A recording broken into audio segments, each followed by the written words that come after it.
அல்லாஹ் பொறுமையாளர்களோடு இருந்தால் என்ன பயம்? அல்லாஹ் பொறுமையாளர்களை நேசித்தால் என்ன கவலை? என் சகோதரனே, என் சகோதரியே, அல்லாஹ் இந்த உலக வாழ்வில் என்னையும் உங்களையும் மட்டுமல்ல, அல்லாஹ் படைத்த எல்லோர்களையும் அல்லாஹ் சோதிப்பான். வலனபுலுவன்னக்கும், படைப்புகளை படைக்கும் போதே அவன் சொன்ன செய்தி அது.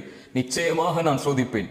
செல்வத்தை எடுத்து சோதிப்பேன், உயிர்களை பறித்து சோதிப்பேன், உடைமைகளை எடுத்து சோதிப்பேன், இப்படி பசியை கொடுத்து சோதிப்பேன், இப்படி எல்லா வழிகளிலும் நான் சோதிப்பேன். ஆனால் பொறுமையாளர்களுக்கு சொல்லுங்கள் ஒரு செய்தி என்று அல்லாஹ் சொல்லவில்லை. வபஷ்ஷிரிஸ் சாபிரீன், பொறுமையாளர்களுக்கு நல்ல செய்தியை, நற்செய்தியை நபியை சொல்லிவிடுங்கள். என்ன நற்செய்தி? அல்லதீன இதா அஸாபத்துஹும் முஸீபா, அவர்களுக்கு ஏதாவது சோதனை ஏற்பட்டால் அவர்கள் என்ன தெரியுமா சொல்லுவார்கள்?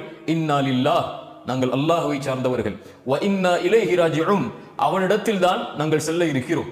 எங்களை படைத்தவன் அவன், இந்த சோதனையை கொடுத்தவன் அவன், அவன்தான் இதை நீக்குவான் என்ற பொறுமையை கடைபிடிப்பார்கள். அந்த பொறுமையை கடைபிடிப்பவர்களோடு அல்லாஹ் இருக்கிறான்.